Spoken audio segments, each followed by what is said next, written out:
Hi, everyone. My name is Jen, and welcome again to our public engagement session on playground location options in Oakridge Park. It's 6 o'clock, and we're going to be starting our YouTube stream right now. There are 11 people who registered to take part tonight on Zoom, and there's 7 of you signed in, but it's a beautiful evening. Maybe you are enjoying the session outside in the sunshine. So that you can enjoy the rest of your evening, we are going to get started. I do recognize some familiar names, so welcome back. If this is your first time joining us, I'm just going to go over a couple of housekeeping items. So again, welcome to the Oakridge Park Playground Location Options meeting. This session is live streamed, closed captioned, and recorded to the City of Kingston's YouTube channel. And if you are joining us as a resident, your microphone and your videos are turned off, and there will be a Q&A session towards the end where we can turn on your microphones if you would like to ask a question verbally. I'm going to go over some technology troubleshooting tips because that does happen. If you have any questions about Zoom specifically, you can drop those into the chat. There's a couple of other ways to make the best of your Zoom experience depending on the version of Zoom that you have. You can adjust your view options so that it's in a gallery format or a speaker format. You can also go to Get Involved Kingston to look at some of the resources there. If you get disconnected from the internet, you can also call in on your phone to the meeting, and that number is 647-558-0588. And the webinar ID for tonight is 916-0082-2213. And you can always follow along on YouTube. Like I said, there will be a question and answer session at the end of the presentation, and this is how you can ask a question. So you can ask a question in writing by typing in the Q&A area, and the Q&A tool will be at the bottom of your screen on Zoom. And your name and your question will be, it's not going to be visible to all participants. We protect your privacy that way. But we will read out your first name and your question to everyone. If you'd like to ask a question verbally, click the raise hand, and that's at the bottom of your Zoom screen. And then we will unmute your mic. If you are calling in on the phone, please press *9, and that will trigger that raise hand function so that I can turn on your microphone. I'm going to leave up our guidelines for participation for a minute or so. So these guidelines for participation, if this is your first time joining us, these are the foundation of our public engagement framework, and it was built by residents along with city staff, and it makes sure that we are respectful and open to ideas tonight. We're going to try and include everyone, allow everyone the opportunity to speak, and if you're, turning off cell phones off or on mute, you might be joining us tonight on a cell phone. If you have any concerns about the guidelines for participation, just click on the raise hand tool or drop a line into the chat, and we can address any concerns that you have.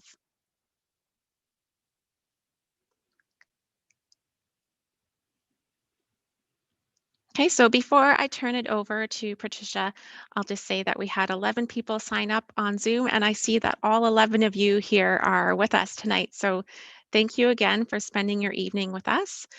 From here, I'm going to turn it over to Patricia Sharp, who will lead us through the rest of the presentation. Great, thank you, Jen. Good evening, and thanks for joining us this evening for this discussion about the playground replacement project at Oakridge Park. We are holding this session this evening to specifically talk about the proposed locations for the playground in the park. However, before we get started, I'd like to do some introductions, particularly for those of you who haven't previously participated in an online session. I am Patricia Sharp, and I am the project manager for this project. I'm with Parks and Shoreline Department within the engineering services here at the city. And with me is Neil Unsworth, who is the manager of Parks and Shoreline Department. And now I'd like to give you a bit of background as to what has happened so far in the public consultation process for this playground replacement project. Next slide, please, Jen. So what you're seeing here is an aerial view of the park, and the area that is circled in red is the existing playground. It is playground replacement that is the focus of the project. And as we mentioned in the previous online session, the goal of the project is to replace the play equipment and have it located within a single pad of safety surfacing rather than the two pads that you see here. Next slide, Jen. We held our first information session on April the 12th, earlier this year, during which the two concepts that are shown here, option A and option B, were presented. However, from that session and from the online survey, we received significant feedback indicating that a majority of the residents were not in favor of either of the two proposed locations. So we went back to the drawing board. Next slide, please, Jen. And in late May, we added two more playground concepts for consideration. These were option C and option D, which are the two larger images shown at the bottom of the screen. All four concepts were publicly displayed on large signs in the park and on city websites. The aerial map in the upper right of the screen shows the proposed locations for all of the four concepts. We then conducted a second survey to ask which of the four playground options were preferred. Next slide, please, Jen. And feedback from that second survey indicated that option C and option D received the most support from the community, with the majority preferring D and several others commenting that option C is an acceptable second choice. And to be fair, there were some who still preferred either A or B. But let's have a look at these two locations. Option C, which is here on the left, using the aerial at the top left, you can see it's located on the northeast side of the park and south and east of Gibson Avenue. Option D, which is on the right side of the screen, it's located more or less where the existing playground is currently, but it's a little slightly further north. We did receive comments from the survey that the path to option D appears long and it would be a challenge for accessibility reasons. We at Parks and Shoreline are recommending playground location C. The location offers excellent visibility, which is an important site planning consideration for parks, features, and playgrounds. It is very well separated from the Oakridge and Gibson Crescent, and the short pathway length from the Gibson sidewalk improves accessibility. I'm going to now ask Jen to play a video that we shot that shows both playground locations within the context of the greater park. Okay, thanks everyone. Patricia and Neil, you can turn off your videos. Everyone who is following us along at home, this same video, like Patricia said, is posted on Get Involved Kingston. And I'm also going to put the link in the chat. As I mentioned, like, you know, there are sometimes technology troubleshooting problems, and we wouldn't want you to miss this. So I am going to share my screen and share this video with you all.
Okay, thanks everyone. Like I said, I did drop it into the chat for you as well if you had troubles watching it through Zoom.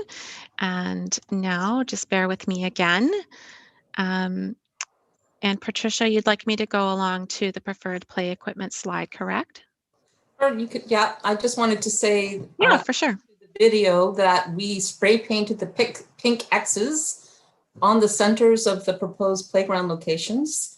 And as far as I know, those X's are still there. So we encourage you to visit the park and stand on them so you can get a sense of what the distances feel like.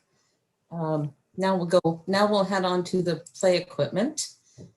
So the play equipment that you see here, it was determined by the first survey that the option B play structure and the spinner, both of which are shown here, were preferred by the majority of respondents. The existing swing set was, it was already determined that it would be replaced. So one like the one shown here will be installed.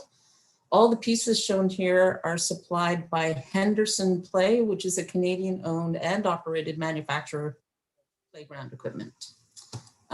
Next slide, please, Jen.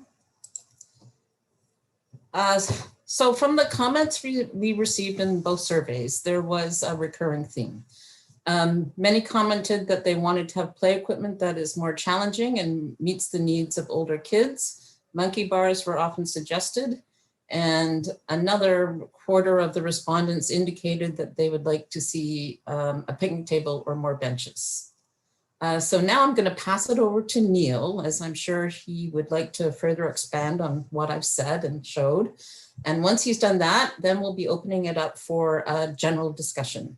Neil?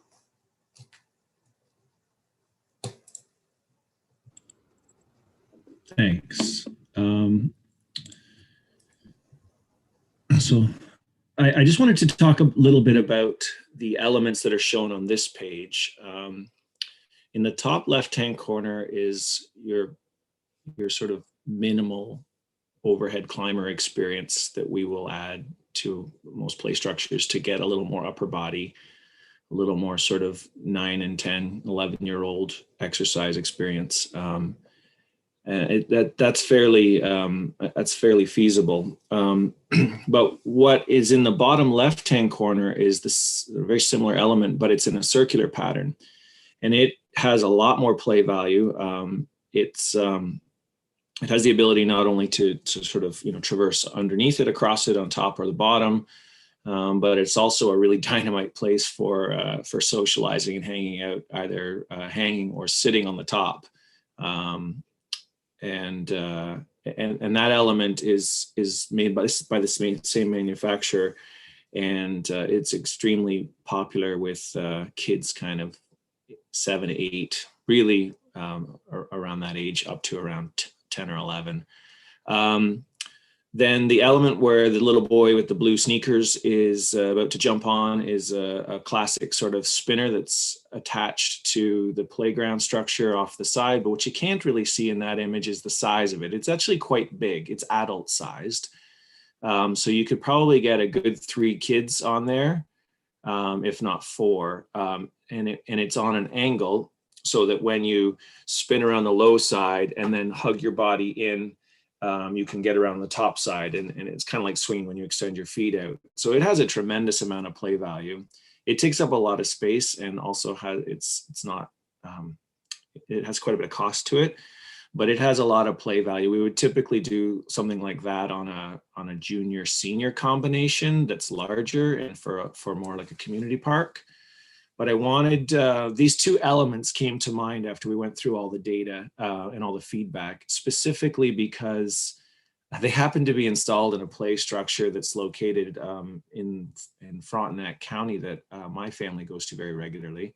And the elements are really attractive to 9-year-olds.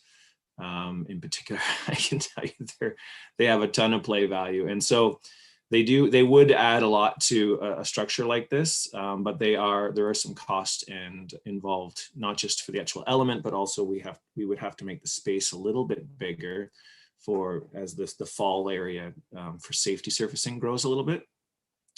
The accessible picnic table was another another element that was, well, we were asked about picnic tables and benches. When we do a picnic table, we like to do one that's accessible if we're only doing one.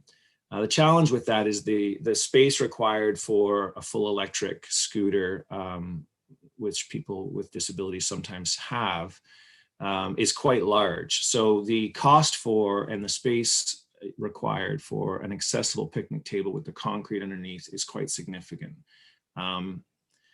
But we were showing these elements as additional things that people may be interested in having.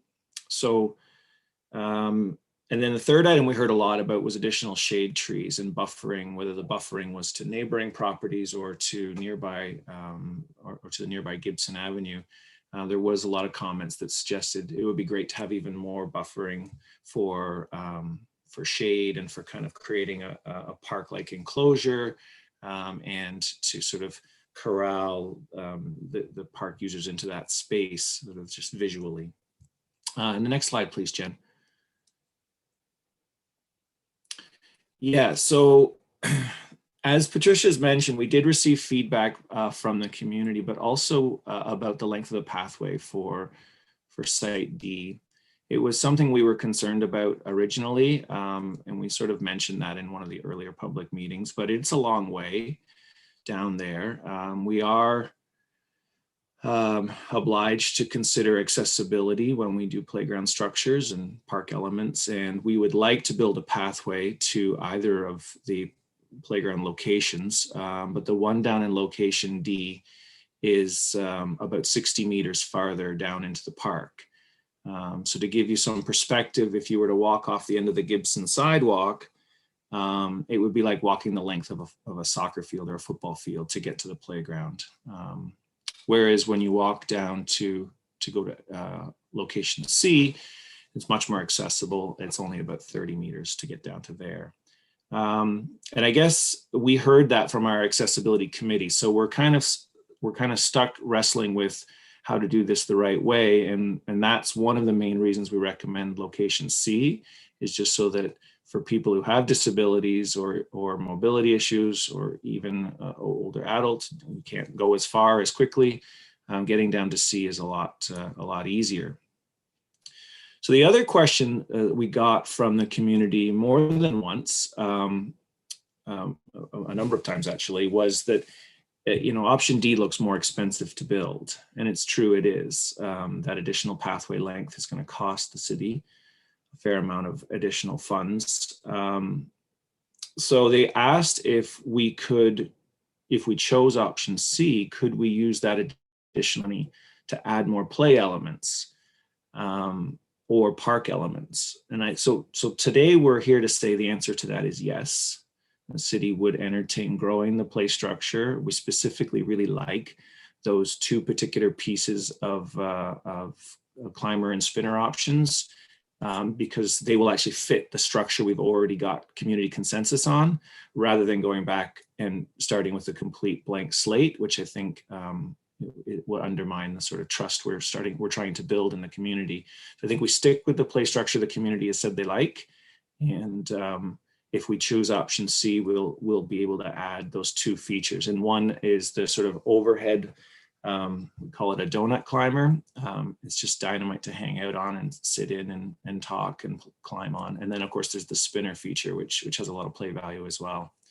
And we would also be able to afford the accessible play structure. The play structure is accessible. The accessible picnic table and the associated concrete pad, although we need a little bit of extra design work to build in that. We would put that on the west side likely. And what that would do is it forms a really, really good barrier for parents to sit with their picnic and watch their children play, and it makes it really easy to keep your kids on the park side of you versus on the Gibson and Oakridge side. There is not a separation or proximity issue between playground location C and Gibson. It's between 25 and 30 meters separated from the street, and that certainly for a street as quiet from a traffic perspective as Gibson is far in excess of kind of what our general guidelines are for proximity. So we're very comfortable with the separation distance. But that being said, we'll often put a picnic table or a row of trees, again, to kind of create a bit of a visual kind of guard, so that the runaway 4-year-old, which I have one myself, doesn't run away while you're not looking towards the street, even if the street is quite quiet. So I think we could integrate both some additional trees, those new playground elements, and a picnic table. We'd still keep the bench. I think it's a really nice, comfortable way to sit and watch the playground, but I think we could add those elements in location C, but we could not afford to do that in location D. So I think that's probably kind of my pitch for location C. I could touch on a few other items perhaps, but I think maybe we'll just field some questions, and we'll be able to, weave in some more information about why having good street visibility is important for a playground, and why having why that has resulted in a lot more success in the years of doing playgrounds than having playgrounds that are farther away, hidden down in back corners of parks. Not that the existing location is bad by any means. We don't want to suggest that. It's just that the location in area C is a much more modern way of planning a park, and it is likely to be a more successful location for a playground in the long run. Maybe Jen, do you want to just do some? I see some questions in both the chat and the Q&A there. Yep, I see those too, Neil. Thanks. Melanie, I do see your question in the chat. I'm actually just typing you a message. Do you mind copying that over to the Q&A? And the reason we do that is we take all of the questions that are submitted through the Q&A, and Zoom gives us a really great report so that we get your questions verbatim. So it's not just me being picky about how Zoom is used. There's actually a method to it. So I'm going to start with Jay Power's questions first. And they note, back when I was a child in the neighborhood, mid-1960s and 1970s, the playground was located midway between the C and D. Would that be a possibility?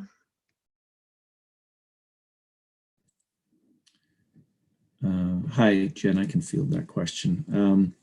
So we did look at, that was actually the very first place we looked at a playground going back 3 months ago. Somewhere between C and D. I think we can look at shifting C a little bit, because I see a resident by the name of Melanie has the same question as well. So I think we can definitely look at shifting C downwards a little bit. However, the farther south we go with it, we reach a point where we start to get closer to the home run arcs of high probability softball play. And so softball has like a peak location for distances of where balls are hit, certain distances. And right now at C, it's very well separated from that. It's 85 plus meters, I think. And it's a really good separation. And the farther south we go, the closer we get to that sweet spot for a right-hand home run. But we certainly can look at it. Thanks. Monica, I see that you have 3 questions in the Q&A and that you also have your hand raised. What I'm going to do is I'm going to unmute you, because I have a feeling you'll probably ask those same questions that you've put into the Q&A. So Monica, it is all yours. Great, thanks, Jen. So I did have a bunch of questions and actually a couple more. So I'll try not to bombard Neil and Patricia too many questions. But I also had the question about C and D, about sort of splitting the difference. And I got the answer to the X as being the center of the playground.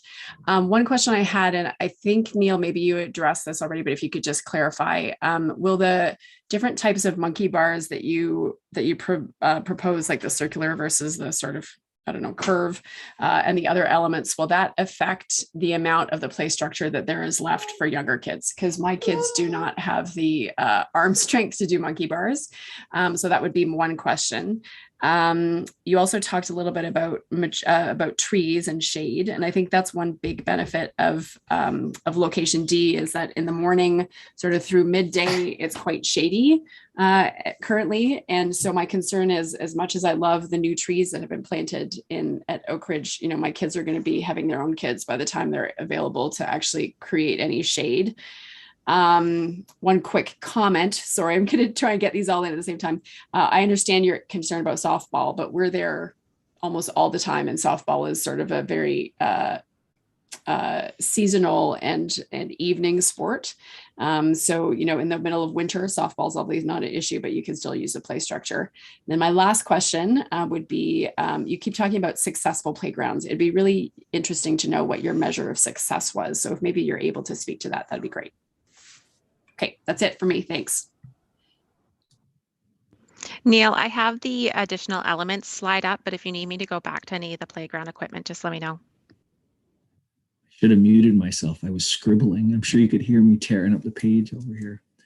Yeah, go back a slide for us, Jen, will you? And I'll. The additional elements one, or the overall playground equipment? Yeah, that's great. This one?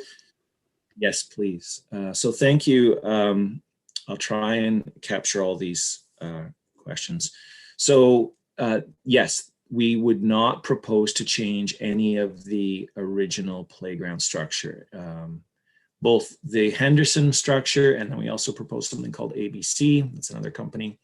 Both of them were junior senior combos.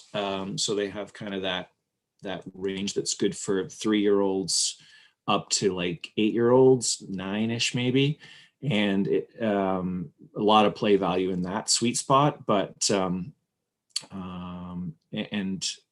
and so we wouldn't change any of that. We would just tack on to the side of the structure and add one of those two elements, or both. We'd like to try and add both of those elements if we can get consensus on location C. The farther south we go, the less money, the more we're going to have to pay for a pathway and the less we're going to have for elements. So just go to the next slide, please, Jen. Yeah. So no, we would not erode the junior side of the playground design. It's still got lots of platform. It's still got lots of experience for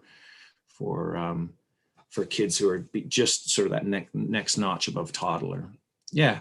And then the second question about the trees, no question, it takes a long time for trees to grow, but we have a few tricks up our sleeve. We have a couple of trees that are thriving really fast, and we can really, we could favor those. And they also work really well for climate change.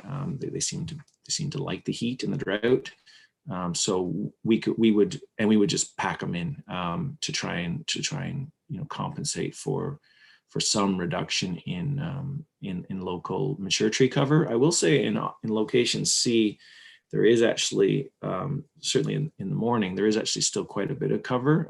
In the afternoon, it's pretty hot everywhere in that park. But yeah, we would use things like a Freemani maple, which is like a hybrid cultivated tree that grows really fast, like in a matter of 5-6 years, can cast decent shade. And we would try and target that shade right over the picnic table and the bench areas usually. We have some really good luck with red oaks as well. They seem to really they have thick leaves, so they can cover, assuming the caterpillars don't eat them, and they can cover, they can cover a lot of shade within even less than 10 years. As far as softball goes, totally agree with you. It's just, we always, that it's not heavily programmed, but we always want to be on the side, we always want to err on the side of caution. And sorry, just for the rest of the room, the question was, softball isn't used that much in the area. So, should we be worrying about errant fly balls? We still worry about it a little bit, but the amount of frequency of use and the sort of scale of diamond we've already factored that in a little bit, but we're definitely okay with having a look at it. Again, as I mentioned to the two previous residents. then as far as how do you gauge a successful play structure experience, play structure installation, that's really actually very easy for us to answer. Aside from sort of that empirical, having done hundreds and hundreds and hundreds of these in both Kingston and my colleagues and our designers in multiple cities in our previous, municipalities we've worked for, there's a whole practice of designing parks and creating public spaces where we're trying to make the public spaces really safe. And the cornerstone of that is to add proximity and visibility to any park element, whether it's a gazebo or a basketball court or a playground. And the idea is to make sure that we can get the sort of generic pedestrians or cars on the street to be able to see into the park and keep their eyes on it and just make sure that nothing bad is happening in the space. On the flip side, when we get playground structures or basketball courts or whatever the park feature is, when we get those located out of sight, sometimes there's no other choice in a number of our existing parks. We have a record of complaints to the police department. We have a record of complaints to our customer service department. We have the evidence of the vandalism and the broken beer bottles every morning that the Parks Department has to clean up. And that's pervasive in a number of community parks, not just in Kingston, but in a lot of municipalities that we've all worked in. And it's much, much worse when they're farther away from the streets. I will say the other kind of fringe benefit of having, and for me, I value this almost more than preventing a hangout place at night, is that when we get to see the families enjoying the park a little closer to the street, it kind of like it inspires other families to do the same. It's what we call animating the space. So it creates a really vibrant and enjoyable experience for people just walking by. People in the neighborhood, they walk by, but they're not going to go into the park, but they get to see their neighbors' kids playing down there, and that just adds a little bit of joy. And it keeps the kids safe because there's really not an opportunity, or there's a much lower opportunity for a stranger to be in the space because there's just that many more neighbors kind of keeping an eye on it. So there's a number of reasons how we gauge success, but I guess perhaps the only thing I can say is that I think maybe I'll leave it at that, and then I'll take some more questions. But definitely, it's a tried and true best practice to try and get these park elements, whatever they might be, a little bit closer to the street for visibility reasons. Thanks, Monica, for those questions. Those were really good questions. There is one from Melanie, and I'm not quite sure if we can answer this one, Neil and Patricia. Do parks in close proximity to houses add to house value or diminish it? I will happily field that question. I'm not a realtor. I guess the two things I'd say is, all joking aside, I don't think anything could diminish house prices these days, if you're unfortunate enough to have to be trying to buy one. But the goal with locating a play structure or a park amenity close to a property line or close to someone's private amenity space or close to a backyard wouldn't be something that the city would support. So in all of the options, we have created a sort of a buffering space where we've been able to use the existing vegetation and try and get that separation to be adequate. The distance between a neighborhood park sized, which is what we're proposing, play structure, and say a dog park, for example, and if anyone's been in the Oakridge community for a long time, they'll remember there was an application for a dog park in this area about 10 years ago. The difference needed from a separation perspective is vastly different. So in some cases, if you were to build a skate park or a dog park or something that has a lot of noise associated with it, but it's still a really great public amenity, you want to have, lots of distance between the houses and between the structure. But if you want to do something like a smaller neighborhood park playground, I think you can find that we can still have quite a bit of buffer so that it has little to no impact on the neighboring residents, which of course translates hopefully over to any the perception of any future buyer of a neighboring home. So I hope that sort of answers your question in a roundabout way. The answer is no, it does not, in our opinion, if it's well designed, and that's what we're proposing to do. We're not proposing in any of these applications to put the playgrounds right near someone's backyard. Thanks, Neil. I see a couple of other questions. Monica, yours looks super short, so I'm going to put this one over to Neil and Patricia.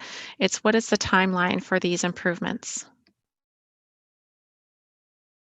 So just, I think what Monica's asking is like, when can people start playing on it? By next summer. We're hoping to have the construction done by the end of this year, but then it's cold. So if you're hardy, you can play on it in the winter. But yeah, the end of December is the deadline for us to try and finish this project. Melanie has a question. Does the park have sufficient lighting? And Melanie, we get this question a lot, and I think like sufficient lighting is subjective, but I'll turn this one over to Neil and Patricia. Yeah, of course, Jen. Thanks. So we do have sort of two measurements for when and how much lighting we do. One of them is if we're on a route between people's homes and their work. Or a good example of that would be through City Park, where there is traffic through the park that happens at 11 and 12 o'clock at night as either university students or people who are working in the hospital go back and forth between their homes and through the park. So that's where we do lighting. And yes, there's light levels that are required for that function. The second thing we will do from a lighting perspective is we'll consider accessibility from a lighting perspective. So sometimes we'll, if we're building an amenity that someone is expected to go to in the nighttime, like a community center, for example, we have certain light levels that we have to achieve on the pathway surface so that someone who has a visual impairment can see where they're going. In this particular application, there is not an expectation that the public will be using the playground in the nighttime. So there is no expectation to add lighting. I will say that sometimes you see nuisance lighting installed in parks. And that's where you put sort of a single lamp in the park and it'll cast a bit of a halo, and that does have a tendency to help with some behavioral challenges in the park in the evenings. But it's better to just design it the right way to avoid those gathering spaces anyways. So I would say that lighting is not part of this project. And if we do the playground in the right location, it's not likely going to be a requirement in the future. Thanks, Neil. I see there's questions. There's a couple more questions coming in. Ryan, I see that you have your hand raised, so I am going to turn on your microphone. It's all yours, Ryan. Yeah, thanks. You can hear me, Jen?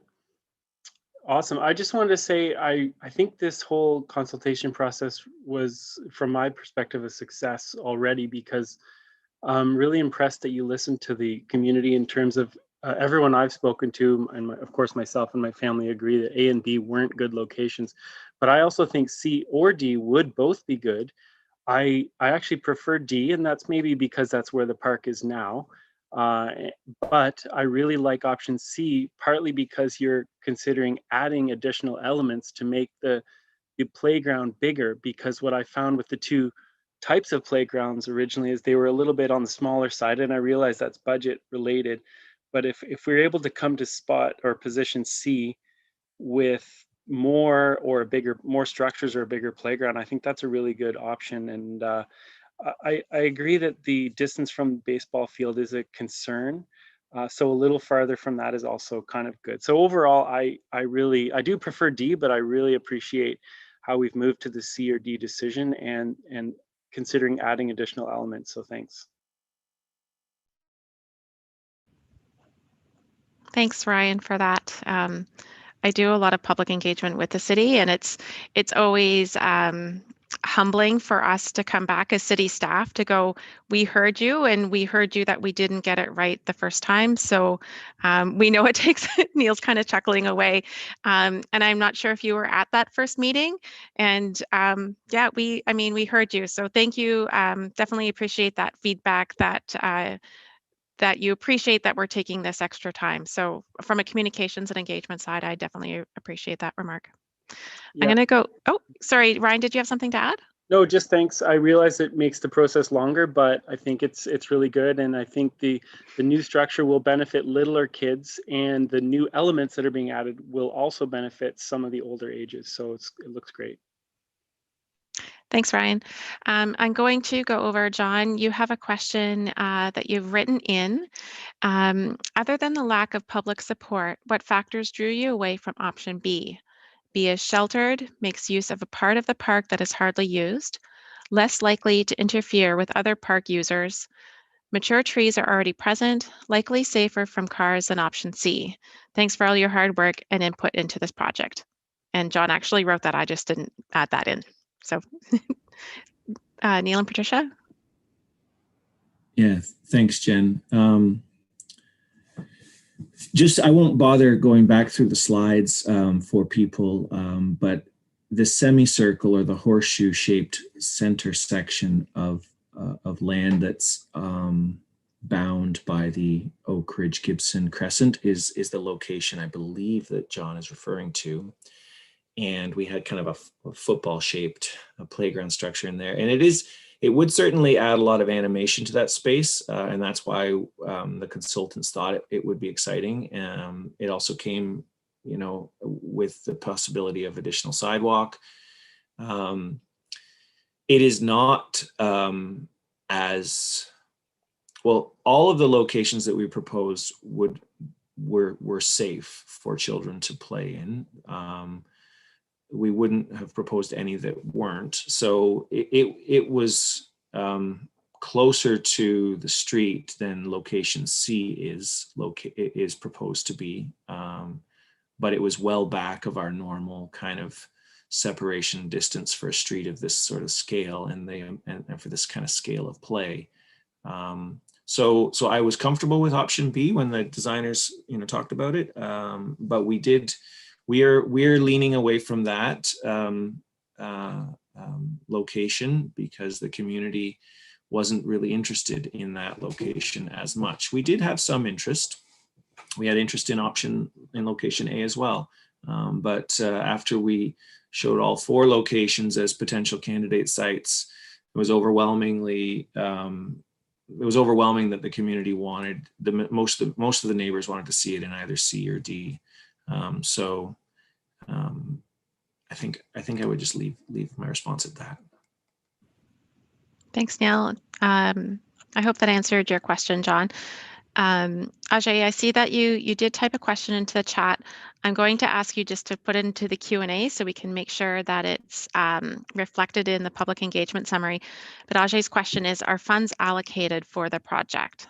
Yeah, the budget is approved for the project. We're doing 4 playgrounds at the same time as part of this project. And we have a grant that we've been awarded from the federal government to pay for it. 80% from the federal government, 20% from the provincial government. So it's actually not even it's our taxpayer dollars. It's not your house taxes that are covering this one. It's also located in Star Reed and Markers Acres, and there's a 4th location. Patricia can confirm, Cloverdale, which is up. It's Cloverdale. Sorry, thanks. Yeah. So we're going to tender them all as one big tender, and hopefully we'll get a good contractor that way, and they'll be able to. But we've done this public consultation with every community about their particular preference of location and structure and that sort of thing. But yeah, that's why we're trying to get the project under construction and finished by the end of the year.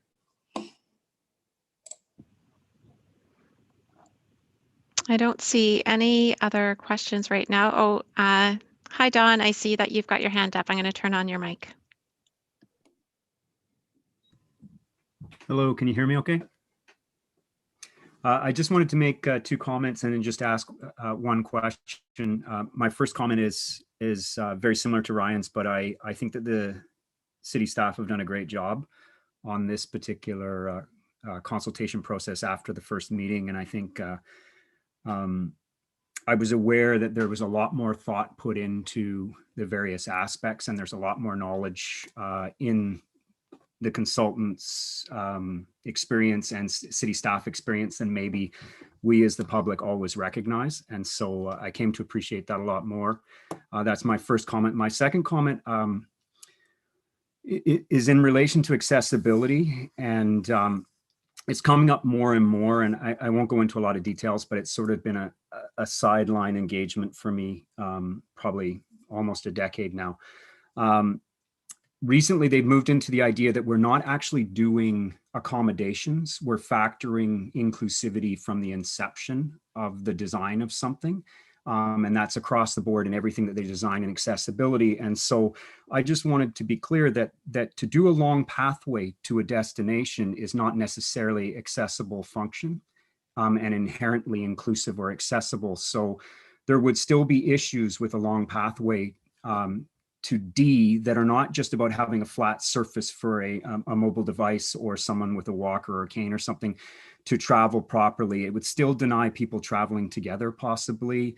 It creates complications with passing each other, aging populations when you start to get into distances with rest areas, et cetera. And so I just wanted to raise that hopefully we all in the public and city staff realize that accessibility is not just as simple as providing the pathway there.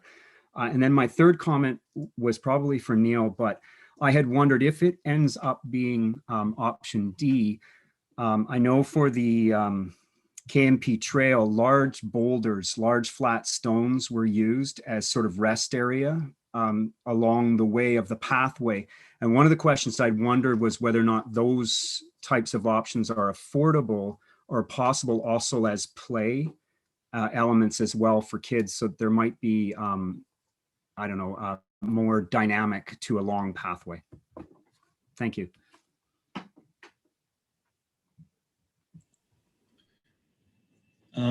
Yeah, I think we'd want to try and create some sort of a place to rest along the way if we do the longer pathway. Those are not free.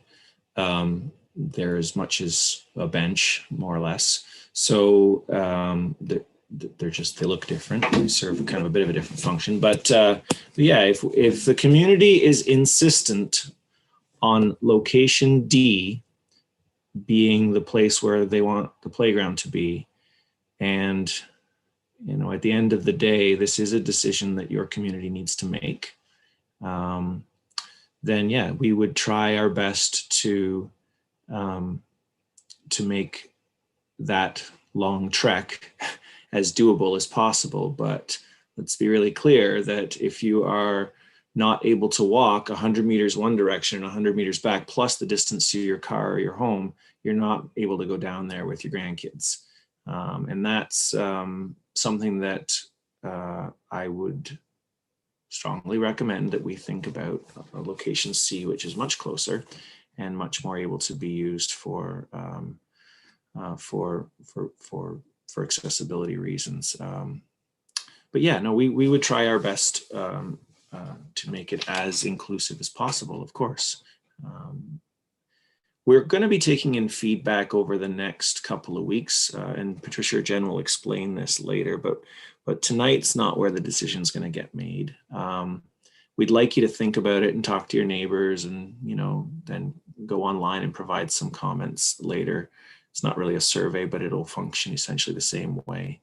And we'll gauge the results of this meeting and any emails and feedback and any of the online messaging.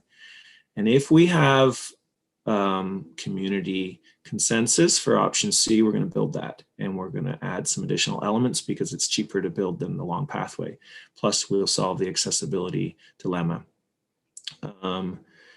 And if there are still a few residents that are uncomfortable with that, then we want to talk to them directly and hear them out and see if there's any way that we can find a way to design that location so that they can live with it.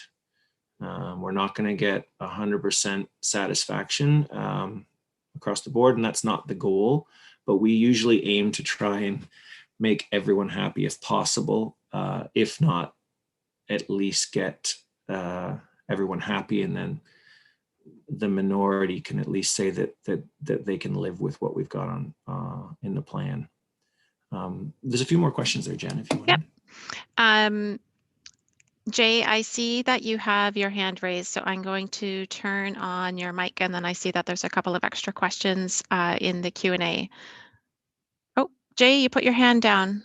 Let me know if you need your mic turned on, or if you just accidentally hit that raise hand button. Nicole has a couple of questions. The first one is, currently there's picnic tables and at least one bench in the park, and will these be replaced if it's Site D?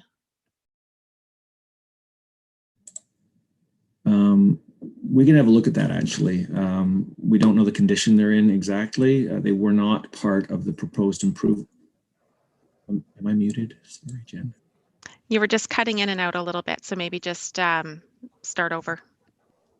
Yeah, so there are picnic tables down in location D. They were not planned to be replaced as part of the project. Nicole, I'm going to read out your, I guess it's more of a comment than a question, but please raise your hand if you have a follow-up to it. Nicole says, my largest concern about Site C is how close it is to Gibson Avenue. There's many dogs walk through this park several times a day. People follow the sidewalk into the park along the curve of the road. This would bring the dogs and children close together. There's a question from Becky who asks, will the pathway be plowed in the winter regardless of which location is chosen? Well, I think the first, Jen, if I don't mind, I think the first question is kind of interesting because if in either scenario, if we add a pathway, there's a distinct possibility that people walking down Gibson sidewalk are going to continue along the pathway. So it is an interesting perspective, and so thank you for that feedback. I think we can do something a little bit thoughtful with regards to how we might position and design the benches and playgrounds, the benches and the potential picnic table and trees to hopefully diffuse dog walkers away from the playground structure. But I do think that's interesting. And then if we can keep that picnic table and the parents and the benches between the children and dog walkers, I think that will do the job to deal with that concern. I have no concern whatsoever if people are walking along Gibson Avenue with large, as long as they're on a leash with 4 large dogs. The Gibson Avenue is not close to location C from a proximity perspective. There would not be a conflict. A car is a much higher risk than a dog on a lead, and there's no conflict with location C to Gibson. But it is interesting to say that people would walk kind of southwards down into the park to exercise their dog, and that could bring them near this location. So thank you. We'll definitely take that into consideration if we get direction from the community to go with this location. And I think we can fine tune the design to create that bit of a natural buffer. One thing we could do, Patricia, if you're just taking some notes as well, is we could perhaps consider even a landform, and that could, just a low landform, and that could also do wonders to provide that sort of, dogs over there, kids over here. No, sorry, to answer the second question, no, the sidewalk will not be plowed in the winter. It would not be part of their route. They would get to the bottom of Gibson, and I assume they just jump onto the roadbed at that location. But this park pathways are not part of winter control unless they're like through to a major destination like the city park example I referenced. Okay, so it's 6:55 p.m. and we have about 5 minutes left together. I see there's one last question from Monica. What is the mechanism for the community making the decision? Will there be another survey or another meeting? So I think this kind of goes into what Patricia wanted to wrap up with at the end, right? Yeah, Patricia's going to give you just a next steps on how we'll report back to you. But at the end of the day, the city staff are going to make the decision based on what feedback is provided to us in this session today, but also in any emails you send Patricia, phone calls we have with you if you want to talk about it in more detail, if you have a neighbor who couldn't attend, and through the online platform, which I'll defer over to Patricia to explain that. But we will report back to you based on what we've heard from the community and what direction we're taking. But we're hoping that we can wrap this up, and we're hoping that the community will extend a little bit of trust to the city that that we're extremely comfortable about this location for a playground structure, and that we have been living in the park since this exercise began, more or less, to make sure that we feel really comfortable about the distances and the separation, and that I think we've got a really good design in location C. But again, we're going to listen for another couple more weeks, and we'll report back to you. Sorry, Patricia, if you just want to. Yep. Yes. So yes, Neil has basically indicated that we're going to be reviewing all of the feedback that we get and making a decision, an informed decision based on that, which we will bring back to the community once it's made. So there's some other opportunities for informing which location you would like to see. One is to visit the park and to go stand on those pink X's, which are at the centers of each playground, option C and D. The other is to perhaps rewatch the video that we showed. I noticed that maybe it ran a bit slower because it was being streamed. So you can watch the video on getinvolvedkingston.ca and leave comments on getinvolvedkingston.ca. So there is a tab on that site that says location feedback. So that's where you would leave the comments. It's not a survey, but we will be monitoring it and keeping sort of tabulating, not really tabulating, but we'll be monitoring for the comments and the feedback that we get to inform our decision. And as Neil has said, we'd like to get construction started. So the comments will be up until, and I see that there's a strict, there's time, 4 p.m. on August the 12th. So don't miss that deadline. We're tough on that. Thanks everyone for coming. I just have a couple of housekeeping things, and I saw Neil and Patricia chuckling a little bit because I was the one tonight. Okay, it's 6 p.m. We're going to start on time. I'm also the one that says, okay, it's 4 p.m. It's time to close those Get Involved Kingston opportunities. So thank you again for spending your evening with us. We appreciate it. It's beautiful outside. I can see it out the window from where I'm sitting at 1211 John Counter Boulevard. I've dropped some links into the chat for you. It goes directly over to Get Involved Kingston, that page that Patricia referred to. You do need to be signed in to participate. I normally do have an evaluation poll for you to give us feedback on specifically this public engagement session.